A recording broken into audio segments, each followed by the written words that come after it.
학습이 삶이 되는 시대. 이게 오늘 우리가 나눌 이야기의 제목입니다. 어쩌면요, 인류의 그 기나긴 학습의 역사가 이제 막 진짜 시작점에 선 건지도 모르겠어요. 학습이라는 단어의 의미를 정말 근본부터 다시 생각해보는 시간, 지금부터 저랑 같이 한번 시작해 보시죠.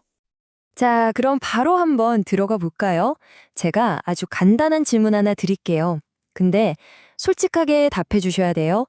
여러분, 학습을 좋아하세요? 음, 아마 대부분의 어른들은 이 질문에 네 하고 바로 대답하기 좀 망설여질 거예요. 그쵸? 아유, 뭐 필요하니까 하죠. 먹고 살려면 해야죠. 아마 이런 대답이 훨씬 많을걸요? 이거 생각해보면 진짜 이상한 일 아니에요? 어린아이들을 한번 떠올려 보세요. 끊임없이 물어보잖아요. 이게 뭐야? 저건 왜 그래? 그냥 세상 모든 게 궁금하고 배우는 것 자체를 너무 즐거워해요.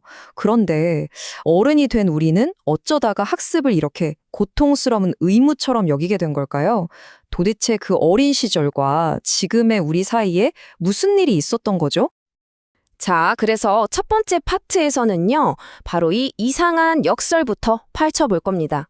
우리가 너무나 당연하게 생각해왔던 지금의 학습 방식이 사실은 수많은 가능성 중에 딱 하나, 그냥 하나의 버전에 불과했다는 거, 아마 좀 충격적일 수도 있는 사실을 마주하게 되실 거예요. 2017년에 나왔던 알파고 제로 기억나세요? 이 AI는요, 인간의 바둑 기보를 하나도 안 보고 말 그대로 완전 제로에서 혼자 학습을 시작했어요. 근데 그 결과가 정말 충격적이었죠. 인간의 3000년 지식을 몽땅 배운 그 이전 버전의 알파고를 그냥 압도해버렸거든요. 근데 더 놀라운 게 뭔지 아세요? 인간이 3000년 동안 이건 절대 두면 안 되는 나쁜 수야 라고 생각했던 수가 사실은 최고의 수였다는 걸 얘가 발견해냈다는 거예요. 자, 여기서 진짜 소름 돋는 질문 하나가 나옵니다. 바둑에서 이런 일이 일어났다면 우리가 최고라고 믿어온 학습 방법은 과연 괜찮을까요? 지금 우리가 아는 이 학교 시스템 있잖아요. 이게 사실은 18, 19세기 프로이센에서 만들어진 거예요. 근데 목적이 아주 뚜렷했어요. 뭐였냐면 전쟁에서 이기기 위한 복종하는 군인, 그리고 산업화를 위한 규율 잘 지키는 공장 노동자를 대량으로 만들어내는 거였죠. 여기 보이는 네 가지 특징. 그러니까 애들 나이별로 묻고 종치면 수업하고 선생님 말 잘 듣고 외우게 하고 시험으로 줄 세우는 거.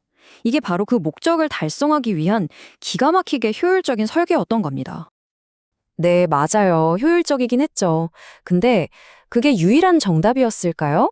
한번 상상해 보세요. 만약에 교육의 목적이 경쟁에서 이기는 것이 아니라 서로를 깊이 이해하는 것이었다면 어땠을까요?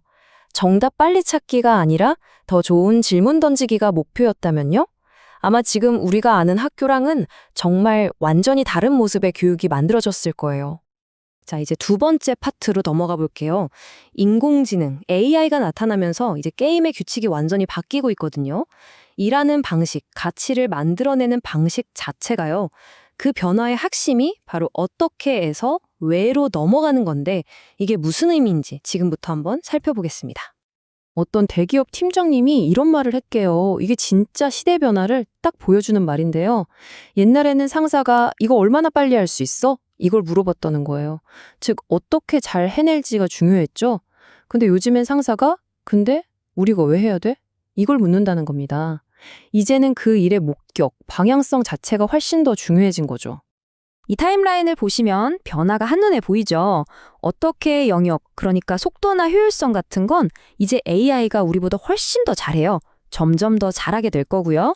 그렇기 때문에 우리 인간한테는 왜? 라는 질문에 답하는 능력이 중요해진 겁니다. 이 일의 목적이 뭔지, 어떤 의미가 있는지, 큰 그림에서 이걸 왜 해야 하는지, 바로 이런 것들이요. 생각해보세요. AI가 1초 만에 답을 10개, 100개를 만들어내는데 인간이 정답을 빨리 찾는 능력이 더 이상 무슨 의미가 있겠어요? 이제 인간의 새로운 가치, 새로운 화폐는 답이 아닙니다. 바로 깊이예요. 애초에 어떤 질문을 던져야 하는지를 알게 해주는 바로 그 깊이 있는 생각 말입니다.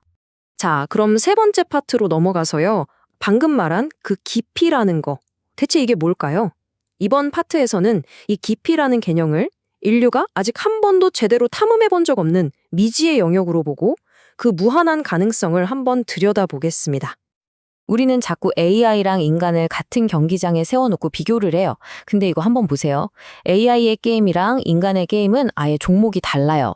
AI가 속도, 정보량, 패턴 찾기 같은 100m 달리기를 하고 있다면 인간의 짐작 게임은 이해의 깊이, 맥락 파악, 의미 발견 같은 뭐랄까 심의 잠수 같은 거죠.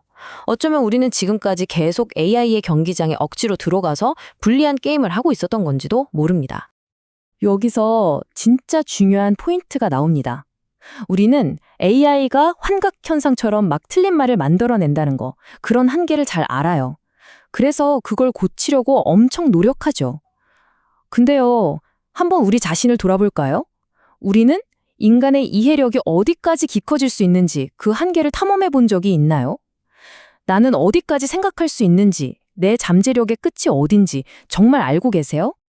깊이라는 게 좀 막연하게 들릴 수 있으니까 학습이란 단어로 한번 예를 들어 볼게요. 자, 보세요. 학습이라는 것도 이렇게 여러 단계, 여러 층으로 이해할 수 있어요. 1단계인 사전적 정의부터 시작해서 6단계인 내 삶의 의미를 찾는 도구까지. 근데 우린 어땠죠? 대부분 2단계, 그러니까 지식이나 기술을 얻는 것, 딱 여기까지. 가장 얕고 당장 쓸모 있는 수준에서 멈추도록 훈련받아온 거예요. 우리가 흔히 천재라고 부르는 사람들이 있죠. 뉴턴, 아인슈타인 같은. 근데 이 사람들의 진짜 공통점이 뭘까요? 그냥 머리가 좋았던 걸까요? 어쩌면요, 이 사람들은 타고난 천재라기보다는 운 좋게도 시대적 상황 덕분에 당장 먹고 사는 걱정에서 좀 자유로웠던 사람들. 그래서 남들이 못 누렸던 깊이를 파고들 시간과 여유라는 사치를 누렸던 사람들이 아니었을까요? 사실 인류 역사 내내 대부분의 사람들에게 이런 깊이는 정말 허락되지 않은 사치품이었거든요.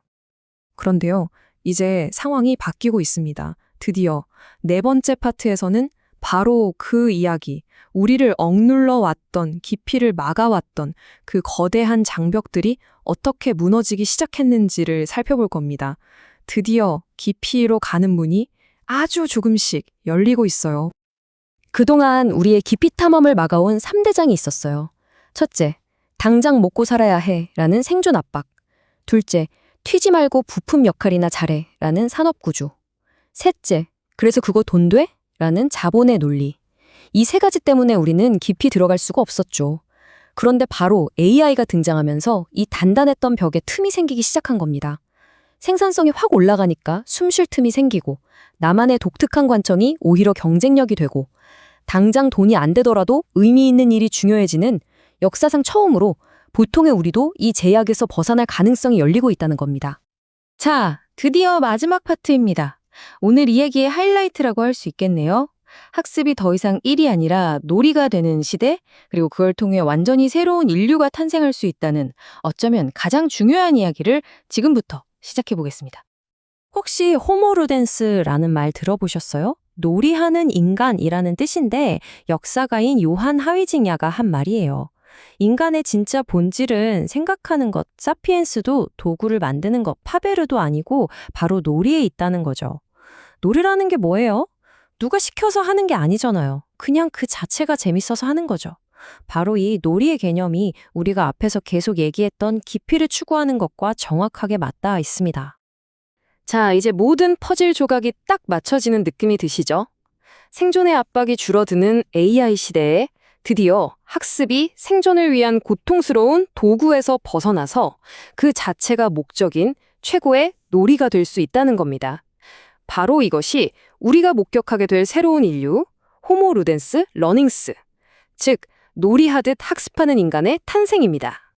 이제 오늘 이야기를 마무리하면서 여러분 스스로에게 꼭 한번 던져보셨으면 하는 질문 3가지를 남겨드릴게요. 첫 번째 질문입니다. 정말 만약에 먹고 사는 걱정을 하나도 안 해도 된다면 여러분은 어떤 걸 파고들고 싶으세요? 순전히 재밌어서, 궁금해서 어떤 세계의 깊이를 탐험해보고 싶으신가요? 두 번째 질문입니다. 여러분이 지금 하고 있는 일, 아니면 가장 좋아하는 취미, 그걸 아까 우리가 봤던 6단계 층위로 한번 들여다보세요.